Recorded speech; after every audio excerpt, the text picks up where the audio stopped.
Carl and Brendan here from Games, Brains and Head-Banging Life, gbhbl.com for short. You know what time it is. It is the end of the year, and that brings us to end of the year lists. If you've been following us for long enough, you should know how this goes, at least from mine and Brendan's perspective on the musical side of things. We've got lists for you, and this specific one, we're focusing on live performances. Now, we use the words live performances because this way we can pick out individual bands and their individual performances rather than it being, say, live gigs where you might have four bands in a bill. That way you can individualize. And that's really helped my list this year more than anything else. It also means you can draw from festivals because that's a major part of it. When you go to several festivals, as we did this year, I mean, Slam Dunk, Bloodstock, Mangata Fest, Incineration, that's four that we were both at already that you can draw plenty of bands from. Well, Slam Dunk not so much, but you know what I mean. They're going to win them all. But I had a few more as well, Damnation and all of that. So it's quite an easy list for me to do. Hence why we have 20 each. So 40 overall, where aside from where we might double up, 20 each. And we're going to basically run you down from 20 down to 1 as per usual. So I'll get us started this time then with my one and only entry from Slam Dunk. It is the Ghost Inside. This is, of course, Slam Dunk 2024 South. The Ghost Inside, basically, we've talked about this a lot as the year has gone on, but just to reiterate, this year's Slam Dunk was one of the weakest lineups for us personally, for me for sure, where there's only one or two bands I had any real interest in, and the majority wasn't really there. There wasn't much for me. I had a good time overall because it's a great event, a great day out with family and friends. And I did see some cool bands. And one of the ones I've chosen, the Ghost Inside, purely because that was a surprise. At the time, there was nothing else on.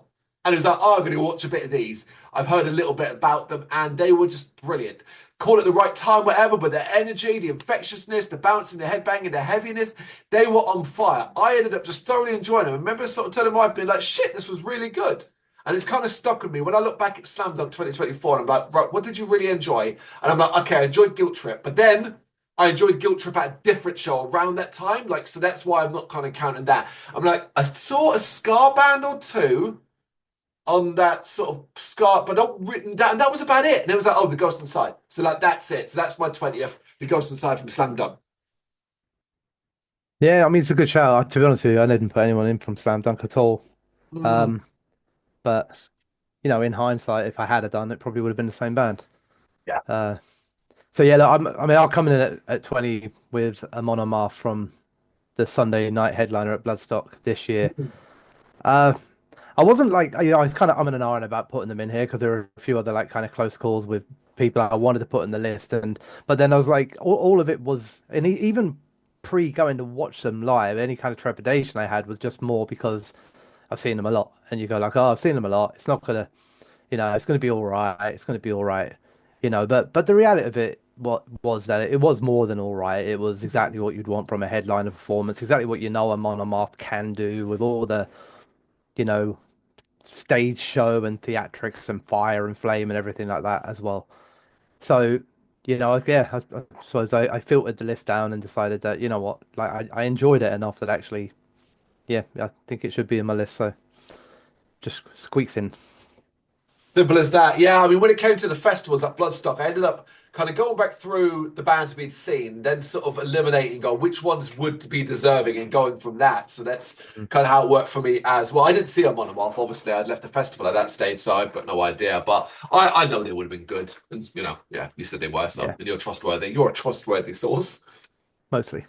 Yes. All right, in at number 19, I do have a Bloodstock band. My first Bloodstock band is Crypta. This was a main stage Crypta doing a really strong showcase of their death metal mixed with groove, heavy ass ways. Made way more enjoyable, more exciting, more fun by the fact that they look like they had a blast up there. It was very infectious. It's that thing we've talked about in the past. When you look on that stage and you think, shit, they're really enjoying themselves. And that kind of translates into the crowd. But alongside that, they're just a really damn strong band live. And they're made for stage like this. They're made for festivals like this. They full on like embraced it as well. Like it felt they were like, okay, we're playing in the middle of the day, about 40 minutes set here. But they went for it. And it was really memorable for that. Also had a great interview as well with them. So great shout for that too. Yeah. Yeah, I just really enjoyed the shit out of Crypto. I remember I think you and I watched them alone together. I think it was just you and me there. I think we were both kind of like, yeah, this is banging. Yeah, yeah. I mean, they may or may not feature in my list, There is that. Yeah. which basically means they will. Otherwise, I wouldn't have said Yeah. that. Um, all right, so 19th position for me then. And actually, this band I think would have been higher up, but for a reason which I'll explain in a second. So this was Ulterium, who Mhm. were at Imperial Age Festival, which was this year's first power slash symphonic one dayer in London, held at the Dome. Well, by the name, it's obviously a set festival that's run by Imperial Age. Yes. That's the name. But it was a good festival, and I kind of went into it not knowing most of the bands, to be honest with you. It wasn't like awfully surprising, but Auterium, I was like quite excited to see these because I have actually been listening to them this year. They released an album earlier on this year, and there were a couple of tracks in particular on the album that I really, really liked. So I was quite intrigued to see them, but because of how it is these one days, man, it was like back to back set after set. The turnaround times between bands was like 15 minutes. It was Yeah. quick. And it was like, I think by this point, we're probably talking like 4 or 5 in, no, probably like, yeah, it might have been like 5, 6 in the evening, maybe even 7 o'clock. And we've Right. done nothing Food. but drinking since like 12 o'clock. And I was like, right, we're gonna Yeah. have to eat at some point. So let's run now, grab some food, and then come back. Yeah. So we missed probably the first, I don't know, maybe 2, 3 tracks, but come back in enough time to get like 3 or 4 tracks. Plus, they ended the set with the song that I would put down as my favorite song, and they sounded absolutely phenomenal. Considering this, like they're literally a brand new band, they've only been around a year or so like that, and they were like quite high up the bill in this reasonably small festival. So I was like, at first you're kind of like, oh, I wonder why they're so high up the bill, and then you watch them, and it was like super professional. Like, you know what I mean? Like, when you watch a band, you go, oh, these guys know what they're doing. You know, Yeah. other bands would be like, not all, but there were some that were like, maybe a little sound issue here and there, and then these guys were just like seamless. So you go, all right, so you formed in 2022, 2023, but you guys have been doing this for like a lot longer. But I really, really enjoyed it enough that it's sort of stuck in my head all the way through from since that festival. It's one of my highlights from that festival was seeing that last song played in particular. But it just felt like because I'm only judging it on a portion of the set. I think if I'd have seen the whole thing, I probably would, have them It'd be even higher. higher. It wouldn't have made it worse. It would have just It increased would have its just made it like better, yeah. If nothing, if Yeah. anything, it was like, you know, damn our human bodies and then need for food. This is nothing fresh for us. Any one day, as we've always struggled with this aspect of it. Inevitably, no matter how quick you eat, no matter where you go, you're not eating within, well, not even 15 minutes, because if you're staying to the end of that band, by the time you get out of the venue, 2 minutes have passed. Then you're kind of like, where should we go? Or maybe you've got to walk to where you're going. Then there's 5 minutes, and suddenly, like that 50-minute Yeah. changeover, by the time you even get close to eating, you've only got 5 minutes. You're human. Just a band has to lose out, Yeah. unfortunately. And one of the other one days that would certainly we always get has that similar effect is Incineration Fest 2024, which is where my number 18 comes from. Now, a lot of my list, right, are bands that I've seen twice this year, just twice, and that's really interesting. And this is one of them, Conan. So this is Conan at Incineration Fest playing later in the evening at the Underworld. The only time we went to the Underworld, being fucking May, as a sweatbox, and there wasn't that much in it for us. The ballroom was delivering most of our goods mixed with the Black Heart this year for Incineration at Fest. And I also saw Conan later in the year supporting Orange Goblin. They were great there as well. But this one, oh man, it was just a combination of things. Getting there just slightly late, finding it pretty busy in there, but not packed to the point where it was uncomfortable. So able to get a good spot on the floor with a beer. The sludgy, doomy sound with the groovy ass riffs they've got, just hitting right, the volume being good, the energy vibing.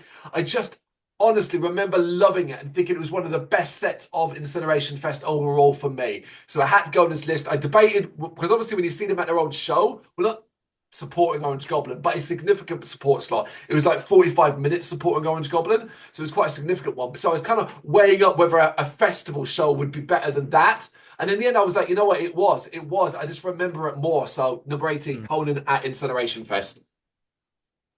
Cool. And my number 18 is a different one day festival. So this time, first band for me going to Nottingham. So Oh, Mangata yeah. Festival. Uh, so yeah, my first band then, because it was a great festival, really. And to be honest with you, there's a couple that feature, but my first one was Sinkalima. Um, for me, like it's because they're a small band, right? Like you see, I follow them on Facebook, all that sort of stuff, and they play quite a lot of shows, but they're always quite regularly up north. You know, Yes. it's one of the we always sort of champion the fact that we're in London, so we get to see all the big bands. But the problem with that is that sometimes means we don't get to see all the small bands. That You know, all those damn good northern bands can't afford to yeah. come here. But yeah, so I've been waiting for for a while now for an opportunity that to kind of come along that was in sync. We were going to go and see them, so we went about as far north as I dared to go, which was Nottingham. They came probably as far south as they dared to go. And we kind of had a happy meeting in the middle. But for me, like it was just really really good. They were like I think they were the first band proper I think I watched that day, which was at the Ghost Yeah, nightclub. that was the first band any of us saw. Well, I think it was like the very first one, wasn't it? I think like we kind of grabbed beers that while we were watching the start of somebody, and then we left to go Yeah. down to St. Galima. Yeah, you're right. Named it, nailed it. Yeah. But yeah, so it's the first time. It was a lot of first, right? It's first time seeing St. Galima. It's first band of the day, proper. First time in the Ghost nightclub, which was a pretty cool venue. And then like for me, like played a couple of songs I like. I like them on record, but that whole kind of groovy sort of, I don't know, sludgy almost sound, hard rock at times, catchy at times. Like it just always hits a bit harder live. It's a bit heavier. It's quite rumbly. The bass kind of shakes the floor. So for me, it was just ticked off a lot of boxes. I thought they were really good, great band to get you kind of in the vibe for a day. I think anyway, that style of music, one where you can just like your head bang and you're kind of getting into it, and then you're like, right now I'm pumped. Let's go and watch more bands. So, yep, May 18th. Yeah, they were great. I mean, Mangara overall was such a great festival. So yeah, massive shout out to all the bands that really played. I don't think we see it saw a bad one at all. And we drink a lot as well. The fact I can remember so much of it is Yeah. impressive. My next one for number 17 also has me traveling up north, all the way to Damnation Festival, where I went to the BEC in Manchester to see Gillian Carter. This is just fascinating, really. I have never heard of this band before this festival. In fact, I didn't even have them on my list of bands to see. But Dan said to me, "Oh, you should check out Gillian Carter if you get the chance." And as you do when someone says that, even though you've got your festival plans, you tend to go, "Yeah, yeah, yeah, I might, yeah," with no intention of actually seeing them. But circumstances meant that basically me and Lil were like, "Oh, fuck it." It's so easy to move from room to room there. We were like, "Oh, well, we know they're only over there. Let's go over there and catch them." So we got over there, got nice and close because of the way the building is, really close, which was great. They started and it all went wrong immediately. And it was like, "Oh, shit." And like basically guitars, I think it was the bass guitar, there was no sound coming from it. And it took a little while to fix this.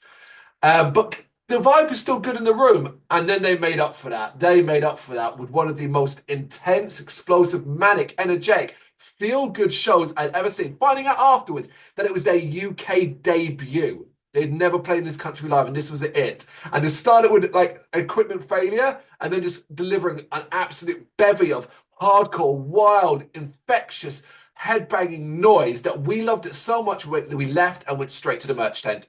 Met them over there selling merch afterwards, bought long sleeve tees. It was that good of a show. I did actually debate this being higher, but because of the problems, because in the end, it was only about 25 minutes worth.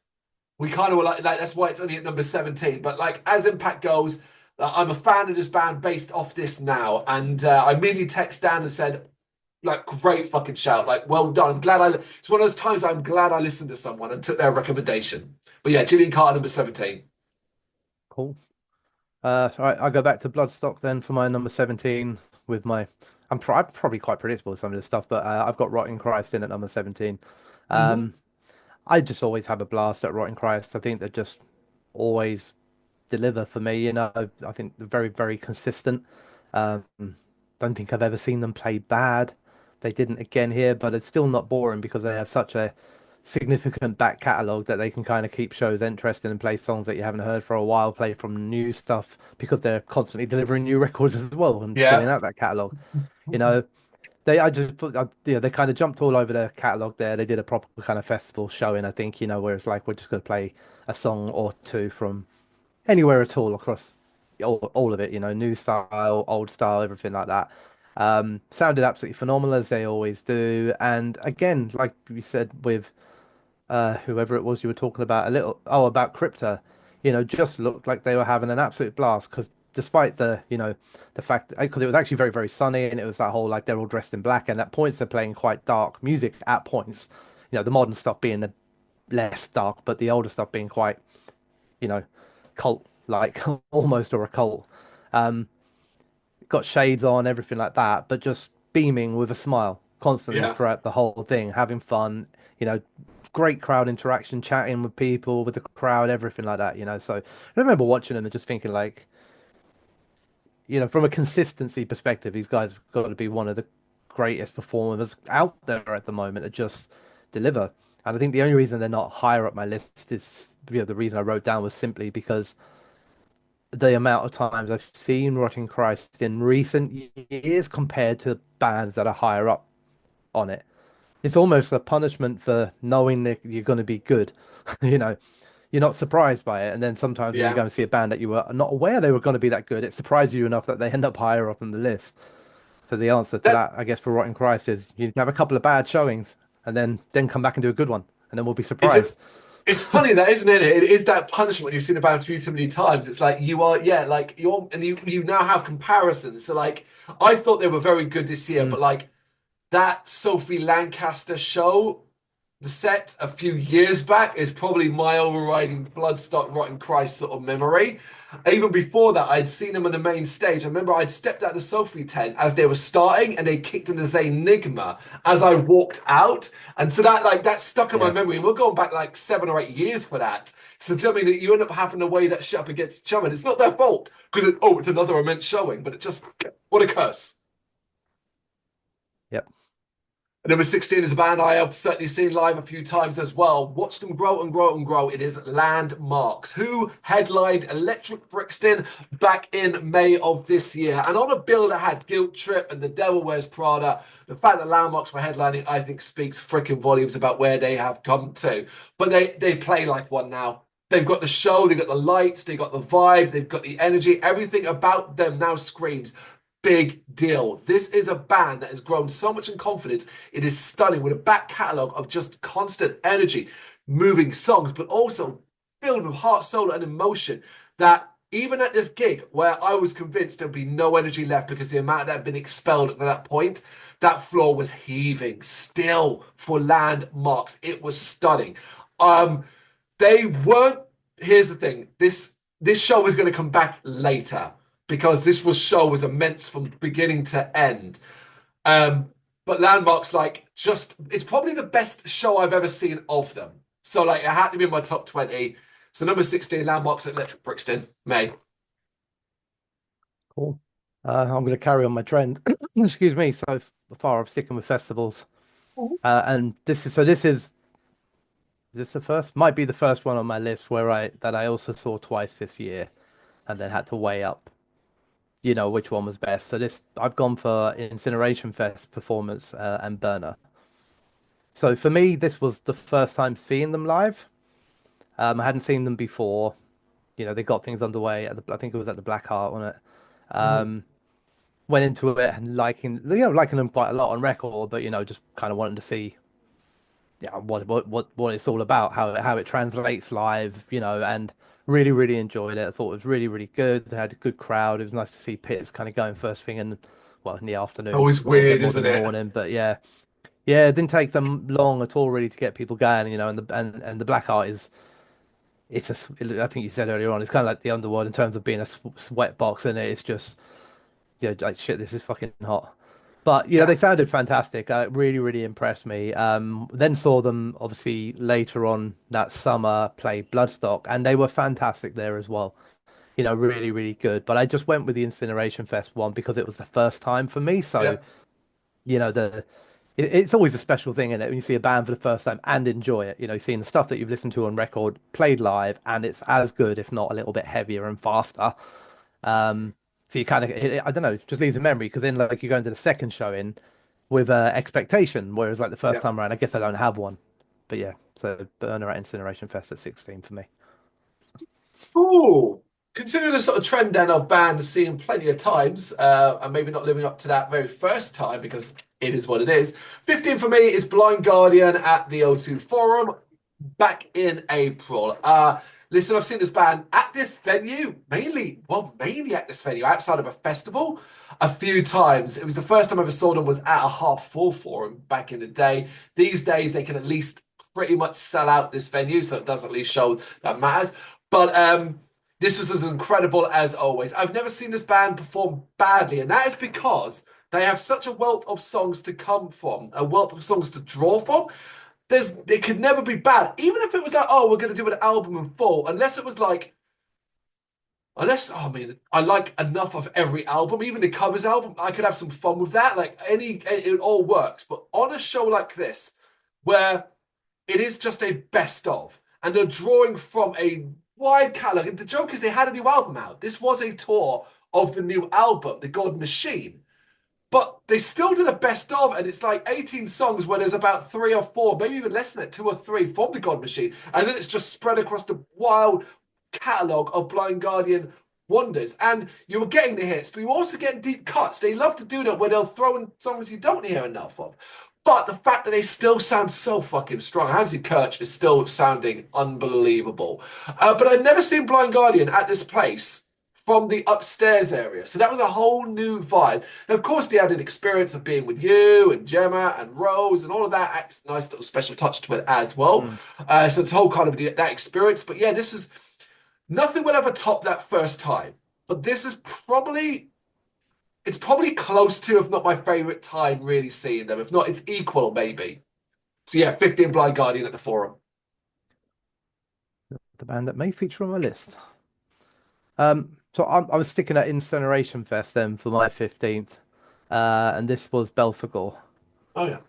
I suppose the thing that sticks in my mind the most about the Belphegor show, other than really enjoying it, and it's not the first time this has happened. It's not actually even the first time. I think we've discussed this at Incineration Fest, and that is that when you're watching the other bands play during the day, you know, Black Heart, Underworld, all the different places that we go to and watch, and everyone's like mostly predominantly amazing. Like, do you know what I mean? We rarely come out going, "Oh man, that sucked" or anything like that. You know, Yeah. we usually have a great time. We're enjoying it, and you sometimes then go into say the ballroom where you're going to watch a band of the likes of Rotting Christ or the likes of Belphegor, and you kind of think like, God, I hope they live up to what we've seen so far.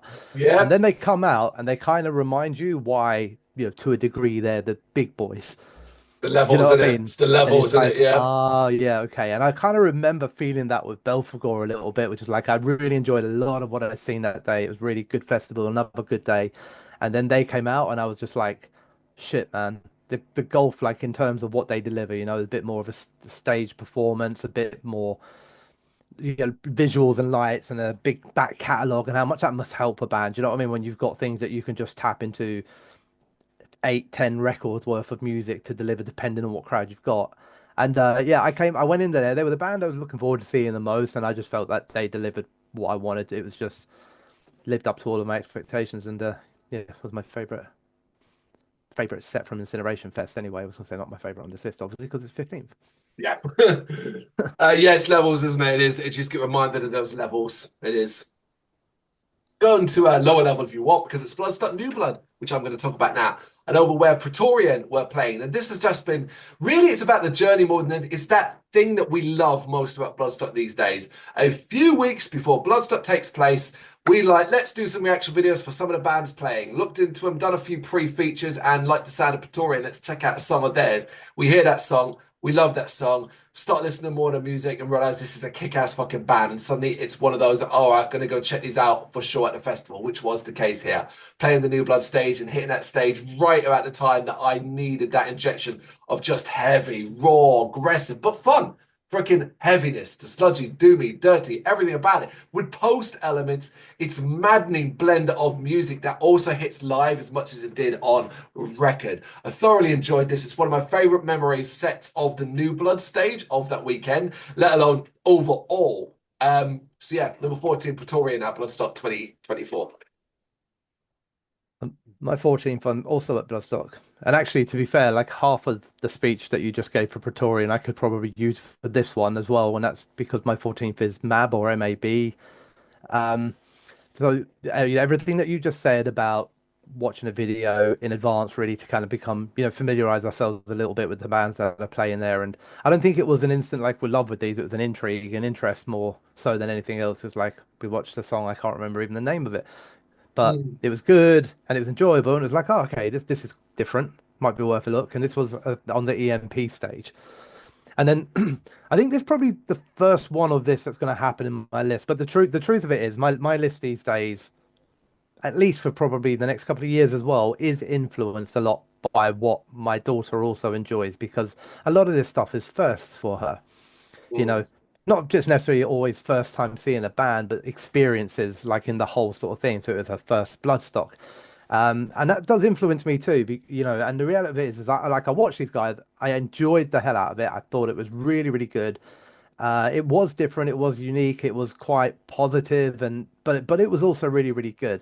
But then it was backed up for me by the fact that they were just really, really lovely. They spent time talking to us afterwards. They took photos with my daughter, not a bit pushy either. They were encouraging it. And while she was talking to them and they were talking to her about, women in music and about the things that you can achieve if you want to as a female in a band and all that sort of stuff, which I thought was really cool. Then they were like gathering up stuff from the stage, like set lists and getting each other to sign them. And kind of like she walked away with armfuls, and she just came out with like this really kind of positive spin about like positive about the band she's seen, positive about the experience at Bloodstock, thanks to what this band had done. Positive about the sort of strength of the female character within bands and role models that can kind of create for a young sort of girl. So I enjoyed it the hell out of it as a show, but the truth of it is that stuff enhances the hell out of it for me as well. So and that's why they're on my 14th on my list. Well, we use the words live performances. Live performances mean more than just music, it can be a combination of things, as much about the show, like your own behavior in and around your set as well. And yeah, Mab, they were incredible as well. It was a very unique show. I enjoyed it thoroughly too.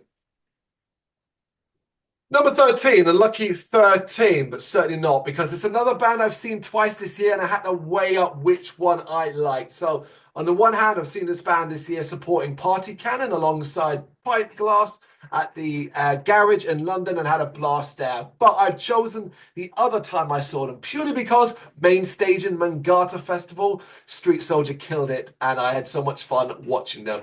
I have grown to love this band in the live environment. I don't reckon, but in the live environment, they're just so much fucking fun. I absolutely love them. The hardcore heaviness, the two-stepping. It's the kind of shit that I really enjoy without actually being in those pits, because I'm never going to do that.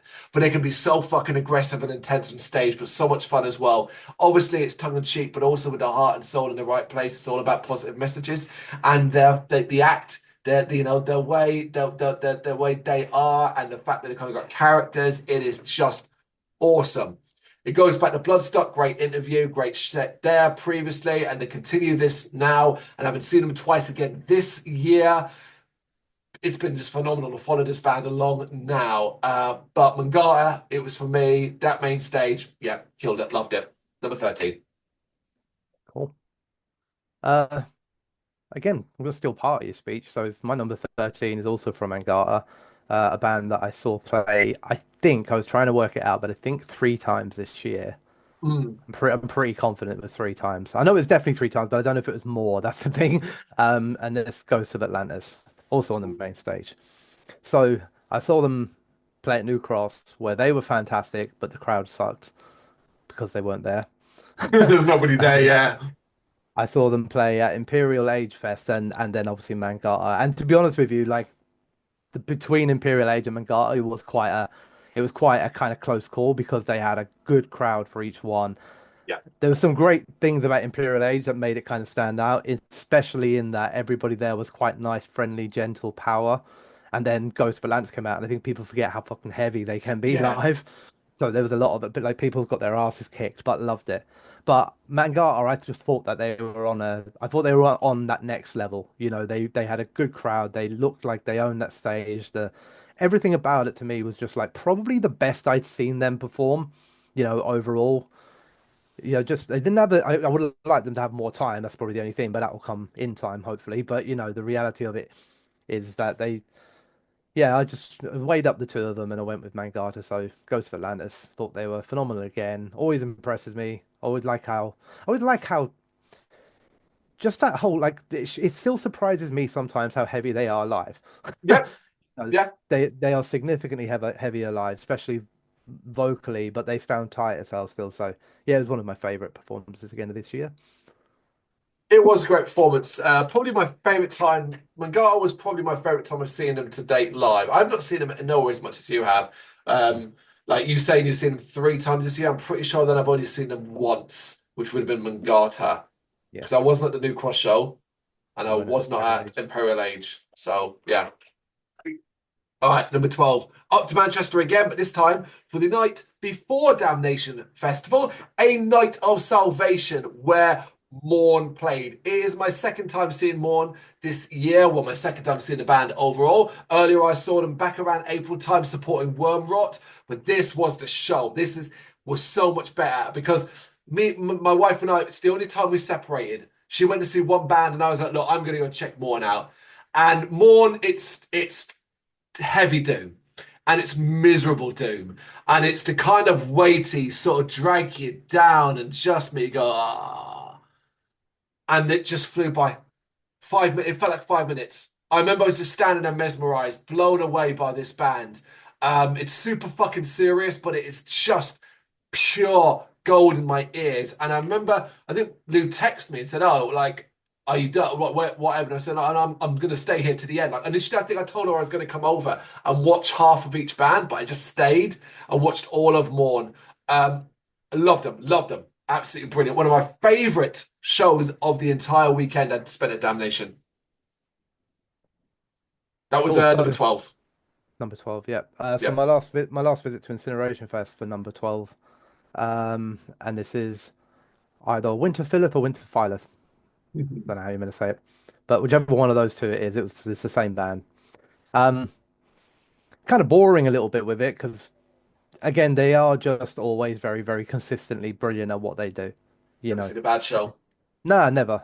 They deliver. Well, it's almost like they make it look kind of easy. To be honest with you, it's almost like relaxed to a degree, considering the music isn't relaxed.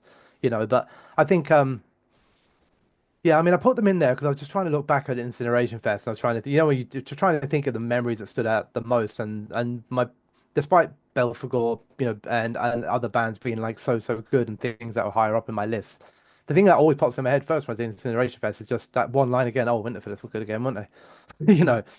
So yeah, I had a great time. I thought they were just very very good.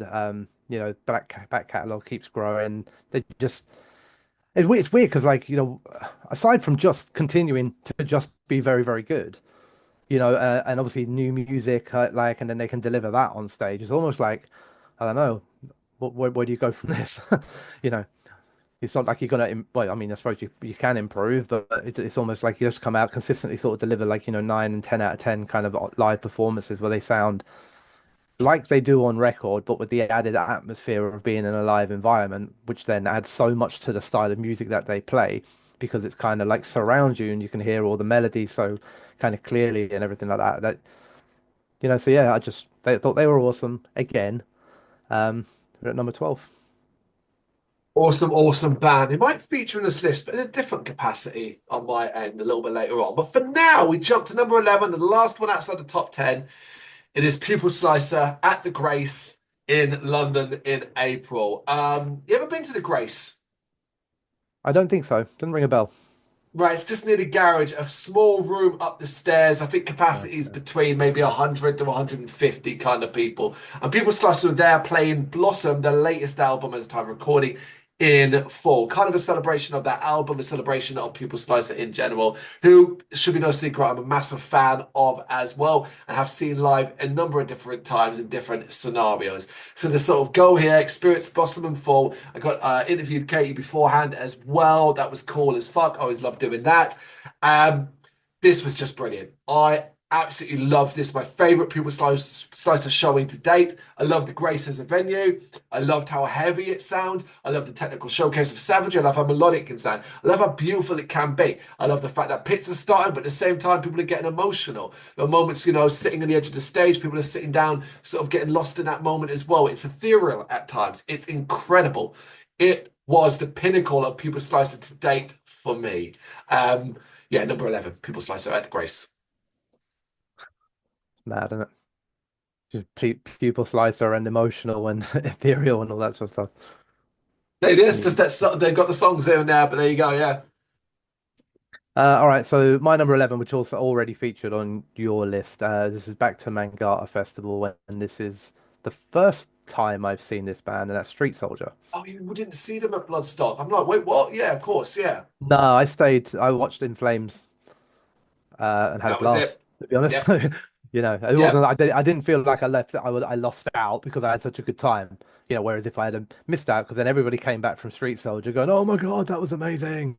Whereas Yep. if I'd have been like, "Oh man, In Flames sucked," then I would have been gutted. But because I'd Yeah. had such a great time, I was like, "I don't care. In Flames were amazing." you know. But I did really want to see them. On record, this kind of hardcore, deathcore kind of bro stuff isn't always my thing. But enough was said about it live that I was like, oh man, I got to see what all this fuss is about so that I can either A, get on board and enjoy it, or B, tell them all they're stupid. Stop going on about them. But I had a great time. I thought they were absolutely phenomenal on stage. It was a really, really good atmosphere in the room. You know, everyone seemed to like it just seemed to have a load of people that sort of met. I don't know how many people were there from like a I'm interested to check this out perspective over I'm fans. But Yep. the one thing that was guaranteed is by the end of it, like no one was leaving, more people were coming, like they were drawing people in. And despite the fact that it's heavy and aggressive musically, um, it was the vibe in the place wasn't that. Like, do you know what I mean? It didn't feel like, oh, this is a nasty pit or this is horrible. Yeah, of course you get some of the intriguing dance moves that you get with this style of music, but it still wasn't nasty. It wasn't people like, I don't know, aiming at people or anything like that. It was Yep. just generally good. They sounded great on stage. They're very positive to watch. They've got obviously the singer, main singer anyway, but the whole band of like good sort of stage presence. Like, do you know what I mean? There's a way they kind of prowl around. There's lots of movement and everything like that. So yeah, I watched it. I banged my head. I thought they're absolutely phenomenal and completely came out of that understanding why people raved about them. The year previous would have been the year previous, wasn't it? Yeah, it That was. was Yeah. so yeah, my number Getting 11, them, Street Soldier. getting in both our lists. There you go. Big up Street Soldier. Number 10 then. This band has featured on your list, but it and is now featuring mine, but in a different capacity. Now, I was so cheeky about this. This list was written last week for both of us, and then kind of it's in our publicized um, you know, part of our website. And I had left a space. I had left a purposeful space for this band because I knew I was going to put them in no matter what. But I was convinced that I was going to wait till the show happened and then the show would get in there. Otherwise, I was going to revert to Incineration Fest or Bloodstock. In the end, no. It is literally the day after the gig. Burner at Blondie's, which as a time recording happened last night. So, in fact, actually, this time last night, Caligram were playing. Yeah, Caligram were playing now because Caligram were there. They're amazing. Minus there's normal. They're not in this list because they didn't have their usual singer who broke his fucking leg. So they mainly had to do instrumental stuff. And Harry from Burner jumped in and did some songs as well. Blondie's first time there. Fucking wonderful dive bar. Not local enough for us to ever really visit unless we were there for a reason because it's down by Clacton, Hackney-ish area. Um, and it's like a cool bar. It looks like an inside of an alien like ship with like eggs on the roof and all of that. 60 capacity. You walk in the fucking door and they were like setting the drum kit up there. There's no stage. It's just there by the door. When the band's playing, anybody outside had to wait till the song's finished because to get in, you have to go around through the band. Like, to get in, it's an insane venue.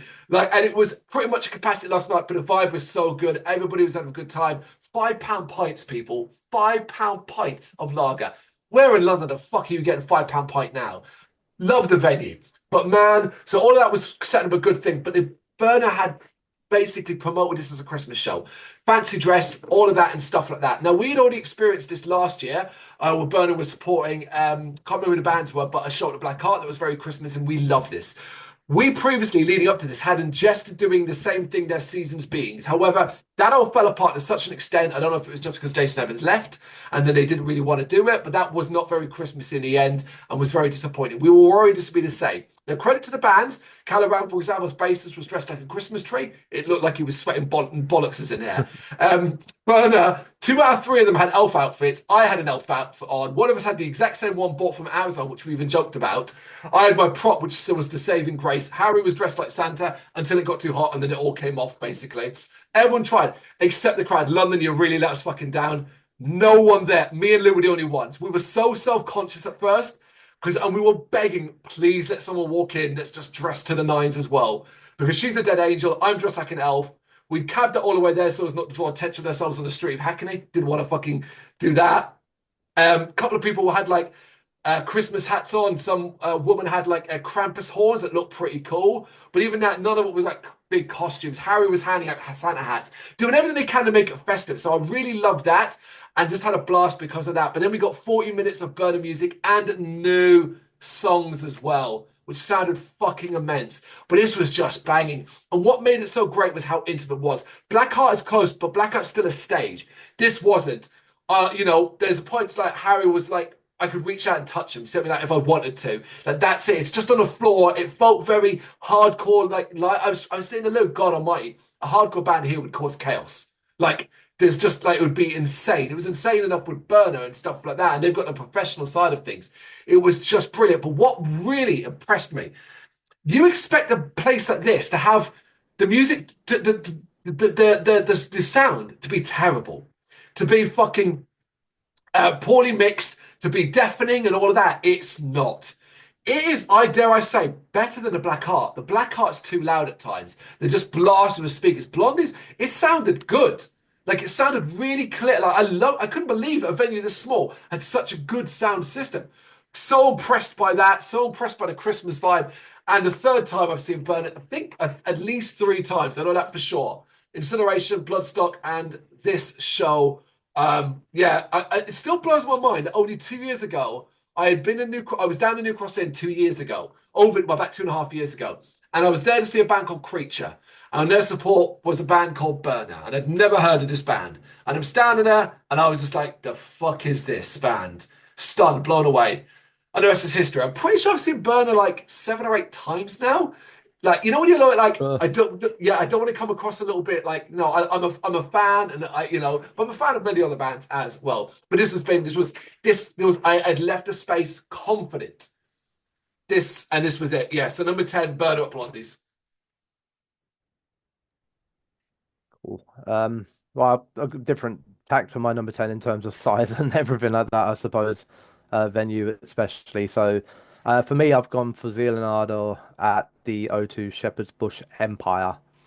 Um, I'm gonna like I guess bracket this or preempt this a little bit, but I think I said earlier on that there are some shows that are up to a little bit because of the fact that I'm bringing my daughter to it and it's the first time, and then that kind of enhances my experience, excuse me, of it. And this was definitely one of them. Like I've seen Zealand quite a lot over a reasonably short period of time, really. You know, they haven't been around forever. Um, so I've never not enjoyed seeing them live. You know, they had a new album out, which isn't my favorite of their albums, but there are plenty of songs that I do like a lot. And actually, some of the songs that I wasn't even 100% sure about sounded a lot better live.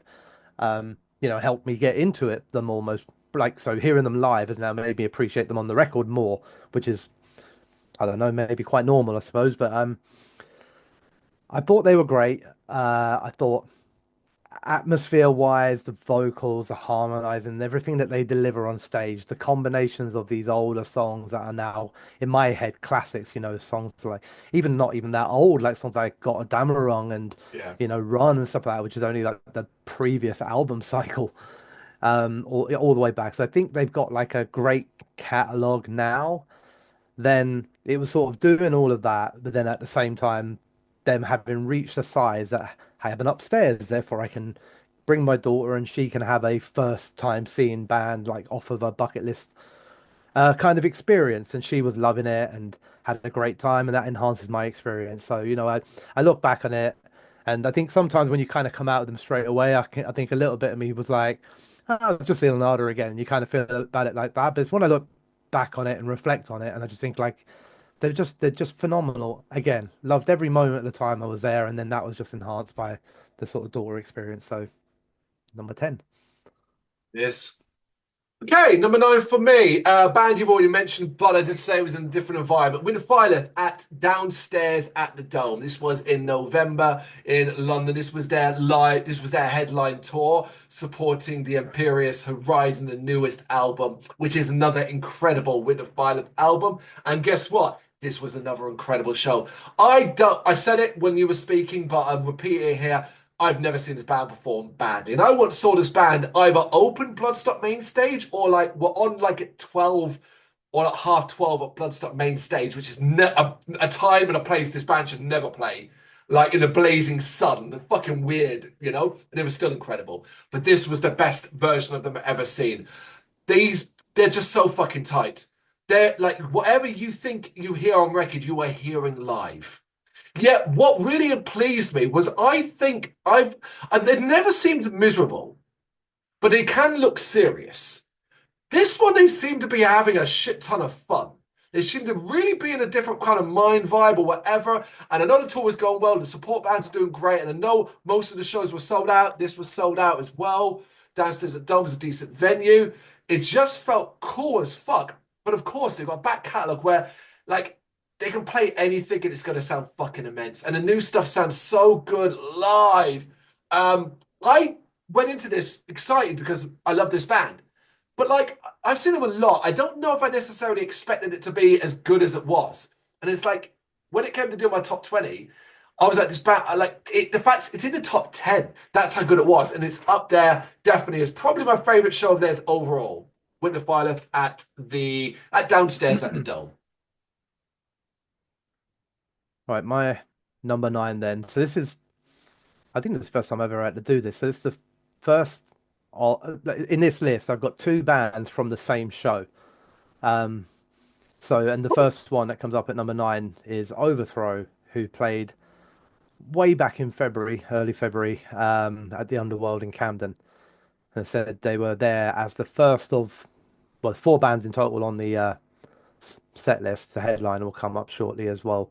But they were the first band on. I knew who they were a bit.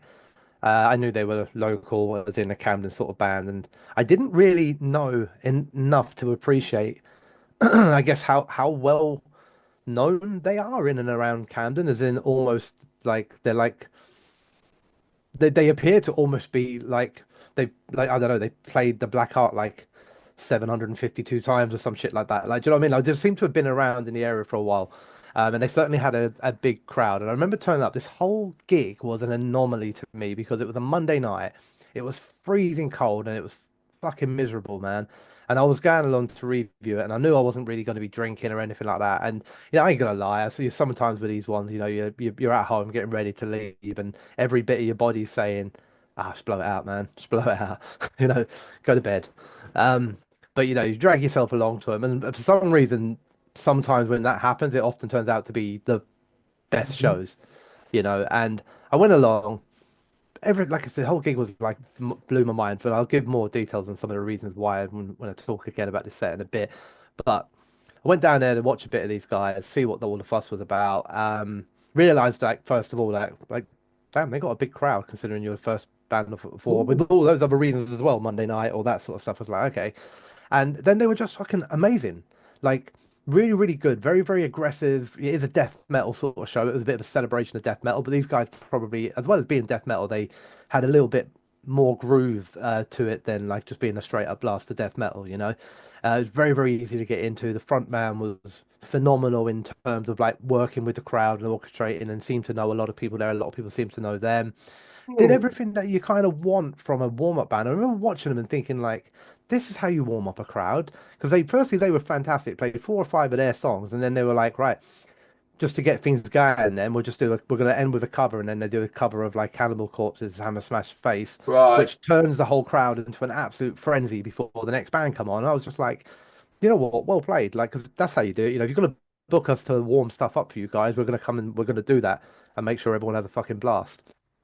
Same as you said earlier on, I enjoyed it enough that even though I was just there from a reviewing purpose, went over, bought a t-shirt afterwards, spoke to them for a little bit, and it was just like just had an absolute blast. I thought they were phenomenal and kind of lived long in the memory ever since. So, Overthrow, number 9. Love it when Love it when it happens, don't I? Just love it. Love it when I love hearing about that. It's just it's so great. Yeah. Listen, folks, if you want to make me happy, this is how you make my list. This is what you need to do. All you need to give me is those noisy, nasty bastards, Mastiff, in a place like the Black Heart. In at number 8, it is Mastiff at the Black Heart back in March of this year.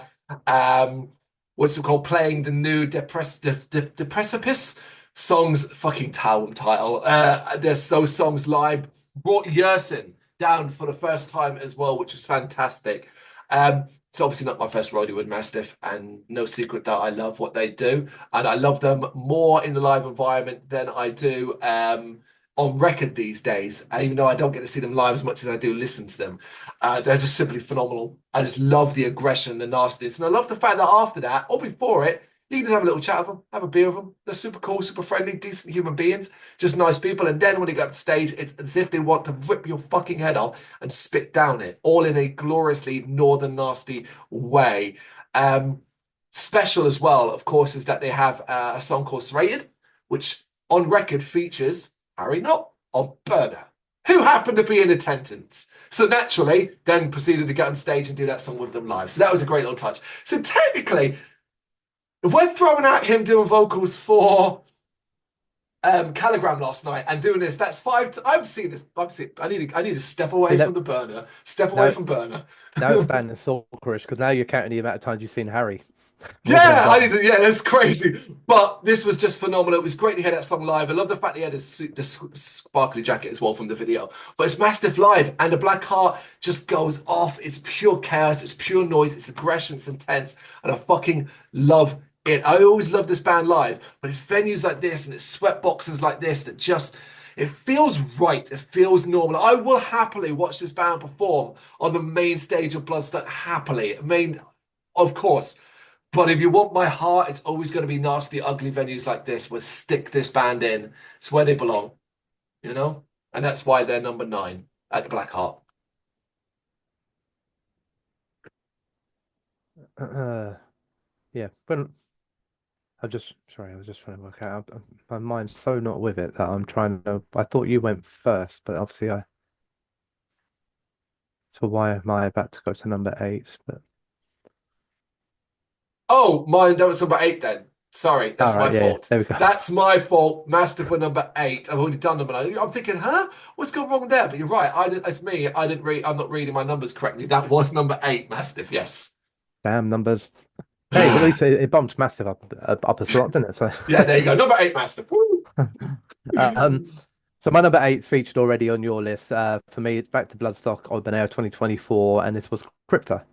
I mean, everything that you said, I kind of just echo again here, to be honest with you. I was very excited to see them. I do like them a lot. I like them a lot on record, but they were way better live, way better than they are on record, and I do like them on record. Um, Sport musically, it was great. It isn't particularly complicated, and in a way that was nice because it just kind of you kind of feel quite comfortable, with the sort of groove infused death metal or a little bit of Brazilian flair every now and then. You sort of feel comfortable, and it meant that like whether they were songs you knew, songs you didn't, it all just kind of went down well. Very, very enjoyable to watch them. Looked very, very at home on the main stage, for a band that are at least in Crypta quite early on in their career, although I know a lot of the band members are from previous bands. Um, the whole fun thing, the happy and smiley, infectious side of things as well. So I had a great time. Thought Crypto was phenomenal. Yeah, featured on both our lists for a reason. One of the strongest Bloodstock shows of the year.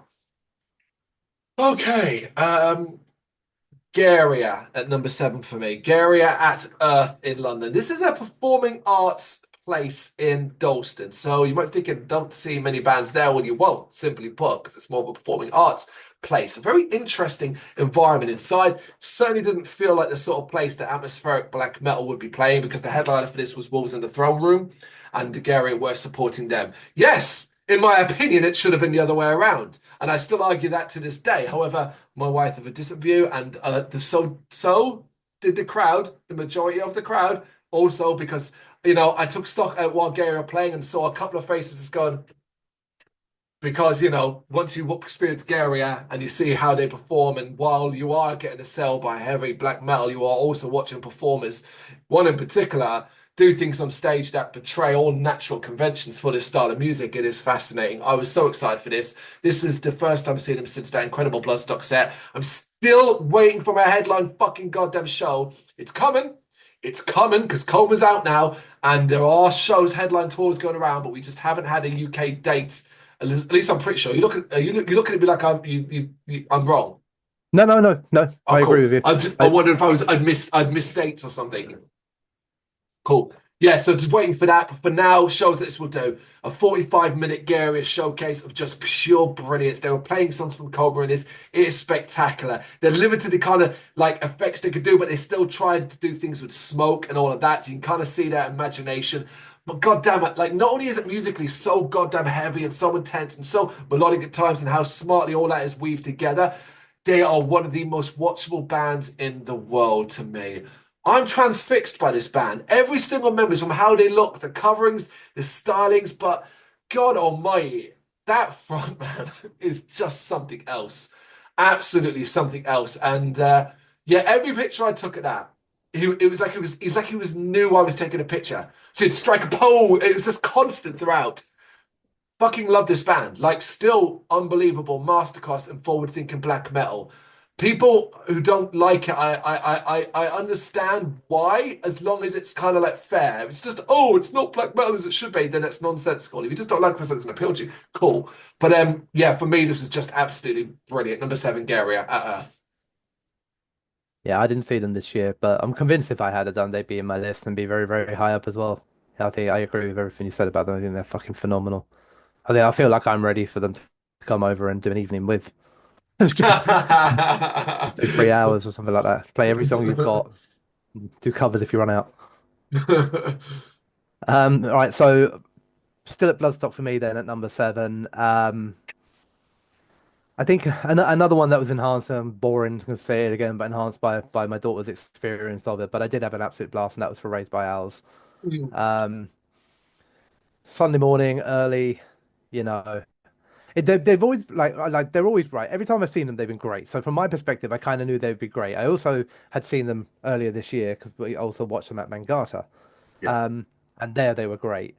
I've because I saw them at Mangata, I'd heard a lot of the new songs live, so that wasn't necessarily going to be a new part of the experience for me. And to be honest with you, as much as it still entertains me, I've seen a lot of the stage show and the gimmicks and the comedy aspects before as well. So there wasn't necessarily going to be an awful lot in here where I was going to go, oh, I'm going to be blown away. But they've always been a bit of an anomaly to me in my family side of things because my daughter, soon to be 13, right? You know, musically, certain things that were just going to click with people, right? She likes Avatar, she likes Leonardo, she likes Blank Guardian, and that all kind of makes sense. But she also, for some reason, loves Raised by Owls, and that doesn't necessarily make sense, as in that she will listen to Raised by Owls on record, not necessarily watching them for the video aspect of it. Mm. And I think that's fantastic and great. So she was absolutely buzzing to go and see them. I was buzzing to go and go and bring her to see them. They were phenomenal. They were very, very good in that stage. They had, all the humorous aspect, they had everything that I expect, basically. But I think because having seen all the comedy stuff so many times, I sometimes feel like when I watch them now, I can almost like I don't. It doesn't matter so much to me that side of things. It's just that actually musically, they're also really fucking good, and the Yeah. new album is great, and there are some fantastic songs on it. So hearing that Oh yeah. live as well, then that was also enhanced obviously by the fact that that whole speech again. The daughter was absolutely loving it. Everything was amazing. She then ran into, Raised by Owls multiple times across the festival site. They were kind to her every time, taking pictures with her. Went into the signing tent where everyone, including Sam's mum, had a little chat with her and all that sort of stuff. So, again, taking what was a great performance, really, really enjoyable, then just enhancing it by being super nice people as well. There it is, the live performance side of things again. Yes, an incredible band. And it was a lot of fun. It was a lot of fun.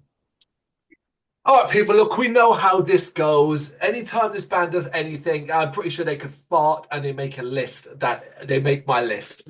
In at number 6, it is Sugar Horse at a night. You're laughing, see? A night of salvation, the night before damnation. Listen, there's something weird going on now with me and this band. something weird. And what is happening is that I am saying, I'm saying things, right? So I will go back to the Arc Tangent a few years ago when they were playing there. And before they started, I said to my wife, all I want to do is hear them play Bill Spector in Hell, and I will be happy. They opened with it. Before the show started, I turned to my wife and said, God, I hope they play the Shape of ASMR to come. They opened with it. I'm going to start doing this at shows now. Oh God, the see what is a consistent thing. But yeah, they opened with Shape of ASMR to come, so I was immediately fucking happy because that's one of my favorite Sugar Horse songs overall. Now, this is only number 6. You're thinking, but you love Sugar Horse so much. How are they not number 1? It's only number 6 because of this thing that knocked it down slightly. During certain songs, in particular this, there's obviously quiet bits. Things drop away. It's melody. Shut the fuck up, people. Shut up. It was mostly respectful, but there were people that were like chattering away, and like when it first dropped the slow part, the soft part and Shape of ASMR, like there were people clearly talking. Come on, man. Do that fuck else. Don't go watch an atmospheric post band doing kind of melodies and things like that, then talk through it. But it's a minor complaint because the most part it was great. This was Sugar Horse showcasing new music, sounding phenomenal. It was everything I love about this band and the live environment with new songs that simply sound immense too. Biggest complaint, not long enough. It's not a Sugar Horse headline show, so ultimately I was always left wanting more, but I certainly got what I wanted. And they were always high on my list when we knew we were going to Night of Salvation, Damnation and all that, and we're looking at the list. The moment Sugar Horse are there, it's like, well, it doesn't matter who the fuck they're clashing with. I'm there. I love this band. Number 6, Sugar Horse at Night of Salvation. Yeah, I didn't know you. I don't think I'd acknowledged that you'd seen Sugar Horse this year. But if I'd known you'd seen Sugar Horse this year, I don't know where I would have guessed what position, but I would have guessed that they would be in your list. Yeah. Right, my number 6. So I think this is my last Bloodstock band actually. So therefore, I guess technically my favorite performance from Bloodstock. Since it's highest up the list. So, and it was also probably the most surprising performance at Bloodstock for me anyway, and that was Rupture Farms. Band that I didn't really know next to anything about aside from a reaction to a video that we did in advance of going to Bloodstock to try and get to know some of the bands we knew a little bit less about. I watched them play the EMP stage and basically just deliver like an eye-catching, mind-blowing 30-40 minutes of high energy but still positive, just excellence really. The front man was amazing, non-stop energy, bouncing around all over the place. Had a huge crowd, drew in a lot of people as well as a lot of people who come to see them anyway. But just delivered like what for me was probably the most memorable performance. I think, but definitely of the year for me. But like probably one of the most memorable of that stage. There's been other ones that are memorable too. Things like Tortured Demons and stuff like that. But like this was the Tortured Demon of 2024, to be honest with you, in terms of the EMP stage or what used to be the Jägermeister stage. So yeah, I just thought they were absolutely phenomenal. Enjoyed every moment of it, and they were the first of the 2 bands to cover break stuff. Therefore, their cover was fine because they did it first. I forgot that happened. Yeah, they did break stuff and we had fun, and then another band then would do that break stuff. And I remember being like, no, I don't want to hear this twice. No one needs to hear this twice in one festival. No, I've forgotten that happened. You're well, good shout. Okay. Number 5 for me, and it is another fan favorite of mine. It is Wallowing at Black Heart in London. This was a special show. This was a celebration of the Planet Lost album, remastered and re-released this year. So for one night only, the Black Heart went cosmic, and it really did. They themed drinks, they themed food, and the entire upstairs was transformed into a kind of spacey environment using cheap tools but doing it incredibly well. Tinfoil to give it this silvery glow look, the lighting, everything, and it felt you stepped inside the Black Heart and it was like, whoa, this is amazing. The ticket seller, the person who sits at the top, was like a tentacle alien. There were all these cool ass touches, and of course alongside that you had Tane and you had Underdark as the 2 support acts. 2 incredible freaking bands. Underdark, shit, was it last year? I had my album of the year. See what I mean? So that's how pleased I was to have Underdark. But of course, this is Wallowing. You now know what Wallowing are like. In fact, you saw this band in the same venue. So you're getting that. Obviously, I know isn't that what appeals to me of this band doesn't necessarily appeal to you in quite the same way.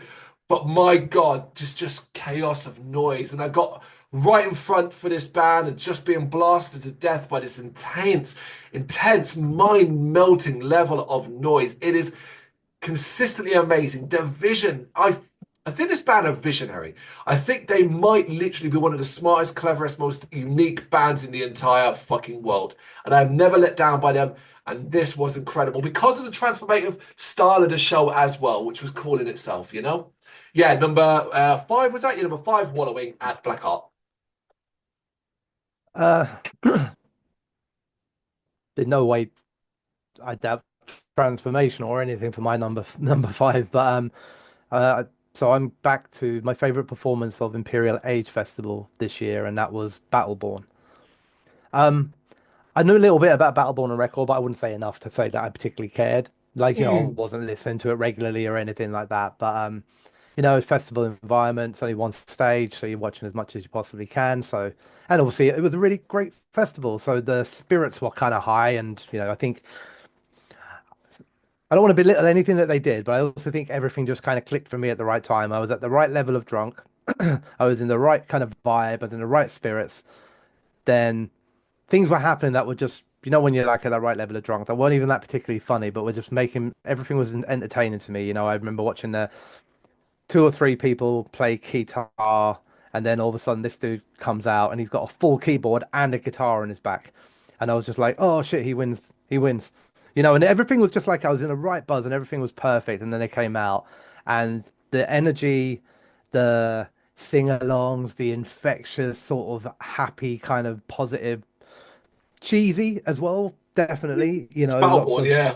yeah, but it was just fucking, it was just perfect. Like everything was perfect. It just absolutely buzzed everyone, the whole crowd. It was like, and it was quite full as well. Like, you know what I mean? So it was like it just seemed really, really happy, and everyone was sort of vibing and like in this kind of like state where everyone had kind of just kind of reached like a happy point at the same point.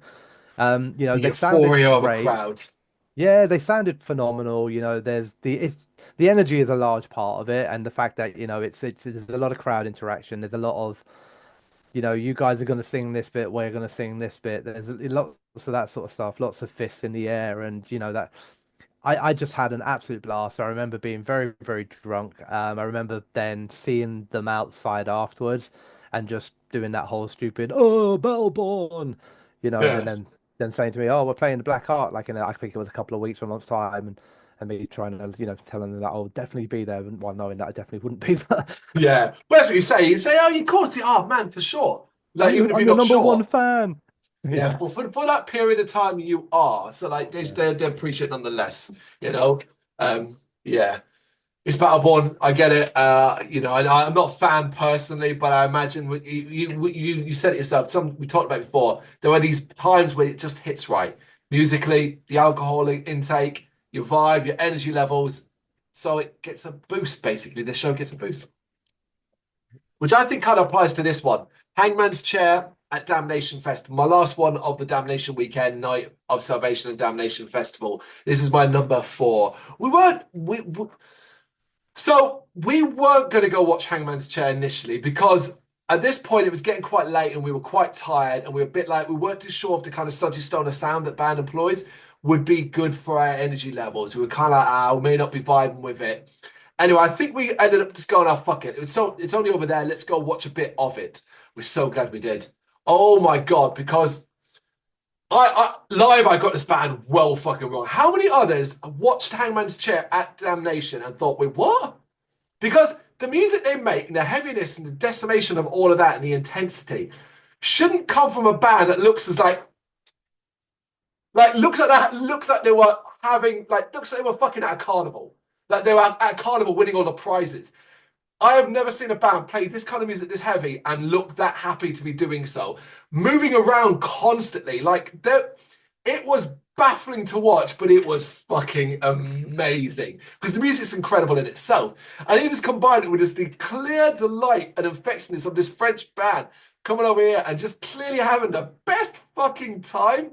It warmed my heart to such a degree. It became my favorite show of it. Ended up loving it. We had such a good time during it. We were smiling non-stop through it, as were the band, as were everybody. Like at the end, it might as well have just turned into a group fucking hug. Everyone was just like, "Oh, this is so much fun and lovely." So yeah, Hangman's Check Damnation Fest. What a fucking surprise that was. The best ones. You got no expectations. There it is. All right, so fourth place then for me, going all the way back to April, Leo's Red Lion in Gravesend, and it was Evil Scarecrow. So I kind of forgot about this gig a little bit because I guess a lot of Yeah, time had passed, and I was sitting there racking my head, like thinking about bands that I'd seen and that. And the minute I remembered it, I just remembered that how much fun I'd had, and it's like kind of know what Evil Scarecrow do, to a degree, know most of the songs, know most of the things that come along with the songs. But it had also been a couple of years since I've seen them as well, so I wasn't kind of oversaturated with them at this point. And kind of, you get to the point I think where I was like, I felt kind of ready for another showing. Um, yeah, and again, local enough. It's local to us in terms of mileage, but it's not always the easiest place to get to and back from is the thing. So it can be easier to get into London, even if sometimes the miles are different. But I do like the venue. I like it down there. They were great. They've had lineup changes and everything like that. But we had some new songs with all the gimmicks to come with the new songs. It's almost like every single song has its own new stage show, mm, bit of silliness in it. Great crowd, good atmosphere. Everything was buzzing. Like, overall, I just had a really, really good time. I was with family, friends, lots of drink. Everything was just again in that right place where you're like, yeah, this is a good show. I'm having fun. yeah. It sucks that I missed out on that one. I would have liked to have done that one. It'd been long enough for me as well that I feel like, Yeah. yeah, yeah, cool. Right, top three then. And in at number three is a band you've already mentioned. Higher on my list, it's my last band from Bloodstock. It is Rupture Farms. Everything you said, didn't expect much. Did a reaction beforehand, really enjoyed it. Was like, yep, gonna go check this band out on the what's call it EMP stage. Uh I think as we were interviewing, the vocalist came over to us and sort of like talked briefly about the reaction video. And so we'd met him beforehand. But then obviously his choice of outfit made him look incredible on that stage as well. And I just watched the band just absolutely knock it out of the park. This is becoming a theme where there's one band who does DMP, like smashes it. Last year before it was Waterlines. Previous years it's been Tortured Demon and stuff like that. Now we get Rupture Farms alongside like great bands that we saw over the weekend under like Yersin as well and things like that. But yeah, Rupture Farms. This was just such a wonderful surprise. So much fun. Everybody there was having a great time. Everyone having so much fun. It was just good, great music. And not always something that I like to listen to, that sort of mix of kind of grime and metal, but done in such a way that's clearly people involved are so fucking talented. Yeah, it's brilliant. My favorite one of the Bloodstock. Favorite, like when I thought about the Bloodstock and had the list down, this was like an immediate, well, this is staying. What else is getting pulled out in favor, you know? So yeah, number Mm. three, Rupture Farms at Bloodstock. Okay. Both chose Rupture Farms as our highest place in Bloodstock performance. Said a lot Yeah, for them. it does. Okay, my third place then. I mentioned earlier on about the two bands from one set that Overthrow opened up for, and then the headliner of that set was Frozen Soul. Um, all the stuff I said earlier, obviously, about it being cold, miserable Monday night, in a way that kind of works for Frozen Soul, but Yeah. not necessarily for the people traveling there. But I kind of, like sometimes for those sets, you're kind of going along to them going, I like this band. I'm a fan of this band. I think they're great. Um, Worried that the venue might be like half full or something like that. You know what I mean? How many Mhm. people are going to come out on the Monday night and then getting there and just being like, firstly, amazingly surprised when I got there and it was like literally a minute, maybe a minute and a half after doors, and there was a queue. And then when I went inside, it was packed, like absolutely rammed, as in like I could try and struggle to get round past the bar. And there was a queue from the Frozen Soul merch stand, where the merch sets up down Yeah. in the underworld, and it went all the way like snaking around down past the toilets, down along the side towards the DJ, the sound stage Really? desk is. Jesus. And I was like, what is going on here? It's like 7:05. And like to get a Frozen Soul t-shirt, you got a queue now. And you kind of realize you're like, okay, something's happening here, Yeah. and then obviously I had a great time there anyway, it's a celebration of death metal. Overthrow were great, the other two bands were great, everything was just working, and then Frozen Soul kind of came out and like up the level, higher than I thought they could achieve, like proper like headliner performance. everything about it, like they came out to I can't remember, it was like a song by Heart or someone like that, which was Hmm. just like, huh, what's going on here? They had the lights turned all kind of blue to give this kind of icy Oh landscape yeah, yeah, feel. that's cool. They had fake snow falling down at the front of the crowd as they came out. And I was just like, okay, these guys are actually really fucking going for it. This is brilliant. Hmm. Then the music was backed up, they're absolutely phenomenal. But it was actually considering it is a lot of groove, but it is quite heavy. Um, but it was also quite emotional. They talked about how this is their first headline performance in London. They played there before and they played a few times before, but this was like their show.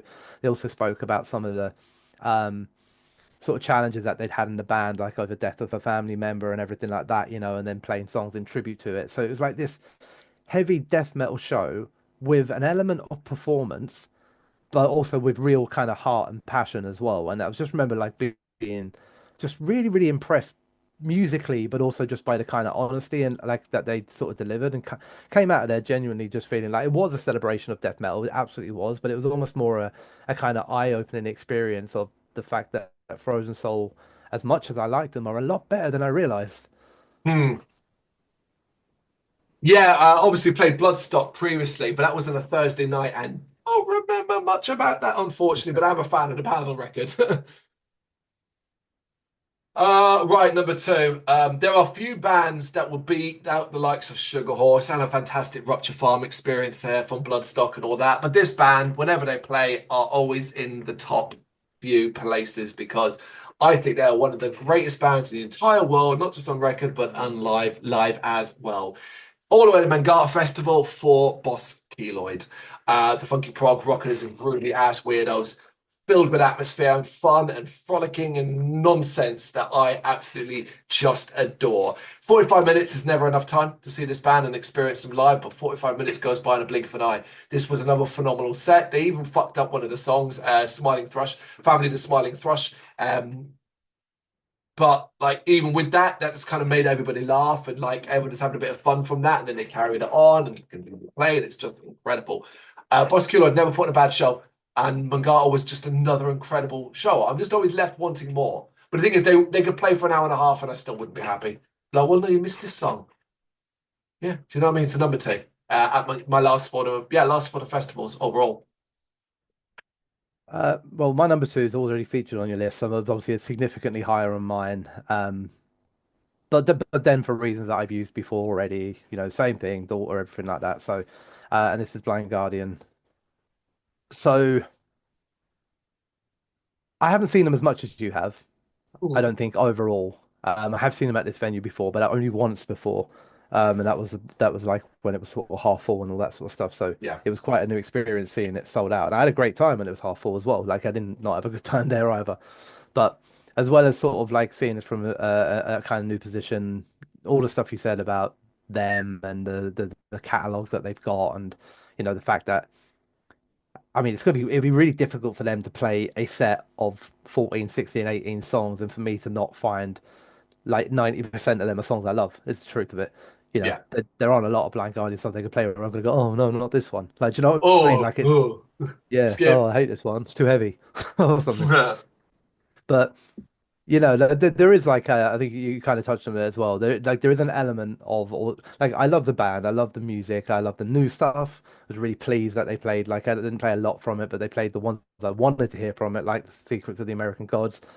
Yeah. Um, but I'm also a huge fan of just Hansi as well, and I love his voice, but I also I like watching him. I like his performance. I like the smiles and the way he interacts with the crowd. So I thought they were phenomenal. I had a great time, and then my experience was just elevated because it was that whole thing again with daughter's first time seeing the band, ticking the band off a bucket list, and sitting there watching her sort of jaw drop, like, oh my God, these guys are awesome.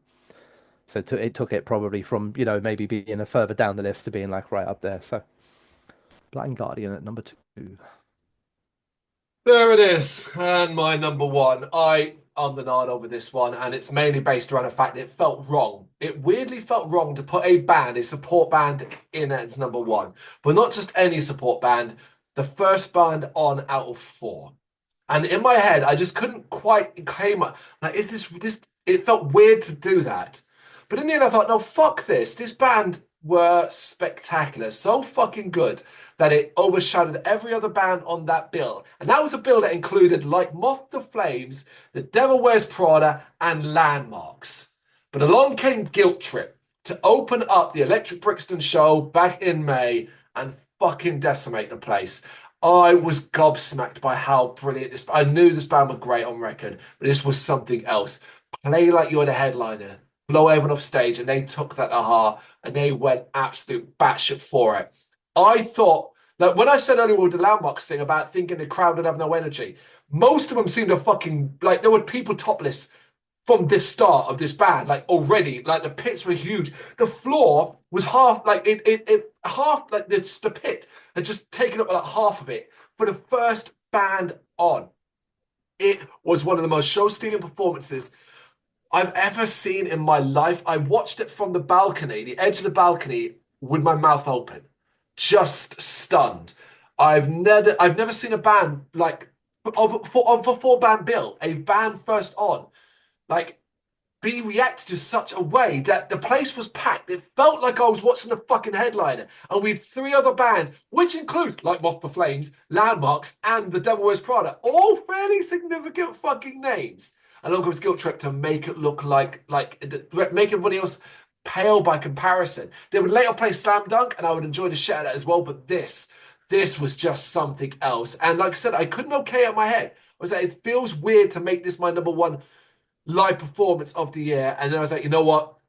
Just do it. Just do it. It is. It is. For all the reasons I've just said. Stunning. Number one. There you go. What do you reckon my number one is? Who haven't you talked about? Being Queen. No, I'm joking. Oh yeah, yeah, Um, yeah. my number one, probably not surprising once you remember that I went to see them this year, and it is Cattle Yeah, Decapitation. yeah. Um, to be honest with you, when I wrote this list, they went down as number one instantly. I already knew they were my number one. It's been that way all the way through the year. It's been my Okay. favorite show of the year, and everything I've watched, I've loved so many other things, but nothing was kind of getting past that. So weirdly for me, like most of the time when I write this list, it's not that way around. I usually like stick like 50 or 20 or 30 or whatever it is bands down, and then I have to start going, right, let's play positioning things and taking Yeah. out, no, that one's got to drop, that one's got to come back. Oh no, I've changed my mind, do it all again. You know. But with this one, it was like, right, put number one in, and then I was shuffling around all of that, so that was quite nice. But no, I'm a big fan of them. I really am. Like, sometimes I don't realize how much of a big fan I am of them until I listen to something by them or see them. I went through a period of really desperately wanting to see them, and then not seeing them for a while. Then I got to see them at Bloodstock, and that was phenomenal. I had a fucking great time, but it's still a festival, and I wanted to see them, you know, doing their own thing in a venue like where the sound's going to come back at you and not go away, that sort of stuff. So seeing them here, you know, it was perfect for me. Everything about it was perfect. It was at the O2 Academy, Islington. So it's a good venue. You know, there's a couple of nice positions. You can kind of get there quite close to the stage and have a little bit of room around you so you can see everything that's going on. They sounded phenomenal. They stuck mostly to kind of Monolith of Inhumanity onwards. Just I think they went back once, maybe to an earlier place. I'm just trying to think. Yeah, maybe anyway. But so it was like pretty close to my perfect set list. You know, like in terms of I just said like, oh, here's the five songs I want to hear. All five got played. If I'd done Yeah. eight or nine, all eight or nine got played. You know, Travis. I get vocally he's not for everybody. I love his voice. I love all of it, and I think he sounds fucking amazing live. Like he pulls it off. Yeah, of course, because of the fact that there's a lot of layering and that there is a bit of, you know, some of it's being layered through the effects on the mic and all that sort of stuff. But it still sounds amazing. He's also very, very good at working the crowd up and the way he kind of prowls around on stage and everything like that. So he looks like he's having fun when he's doing it, and I quite like that too because it is quite nasty and it is quite visceral and everything like that. But he looks like he's having fun, and I'm like, oh, this is good. It's like he's enjoying what he's doing to the crowd, and I think that's kind of cool. So I remember watching it, just like having a blast, singing along, losing my voice a little bit, even going in the pit a couple of times, and just because you kind of just feel like you're being dragged in that way. I'm like, I just step in for a minute, and come back out and carry on taking notes because I think I was there reviewing if I remember correctly. But normally when I do that, I'm a little bit more subdued, and I tend to stand a bit further back so I can watch and take notes and stuff like Yeah. that. But even here, I was just like, I'm just gonna put the phone in my pocket for a minute, stop taking notes, and just gonna jump in there for one song. I'll come back and write about it in a minute. But yeah, so I thought they were phenomenal. Absolutely loved it. Was so happy to finally get that kind of show. Still ticked off my bucket list because still on my bucket list to a degree, even though I seen them at Bloodstock, because I just wanted to see that you doing your thing, headlining your performance, and yeah, everything about it was brilliant. There you go, folks. There's our top 20 live performances of 2024, 20 each, so technically 40. And the fact we only doubled up on maybe a couple, Line Guardian, Rupture Farms, Uh, Street Soldier. I mm, think there was three we definitely did. Maybe that was about Crypta, it. And Crypta. Crypto. Okay, yeah. So not too shabby. Quite a lot of variety there. Some obviously they are. Well, we literally weren't even at each other's gigs. You're like Evil Scarecrow and stuff like that. Ghost of Atlantis, Imperial Age Festival. I wasn't at. Damnation, Night of Salvation. You weren't at. So there's a lot of Mm. variety there. We've seen a lot of good shit this year. But you know what to do at this stage. What do you reckon about our ratings? What do you reckon about our positions? Do you agree? Were you at those shows? Do you have a different feeling, or do you have a different suggestion what your, say, top three would be? Let us know in the comments. Thank you very much for watching. If you'd like to see more content like this, please consider hitting the subscribe button. It is gratefully appreciated. You can find us over at gbhbl.com, our full website, where reviews, news, and so much more goes up daily. We're also on all social media platforms: Facebook, Instagram, Twitter, Threads, at GBHBL. Just search for GBHBL and you will find us out there. We also have merchandise on sale. You can access the shop via the website.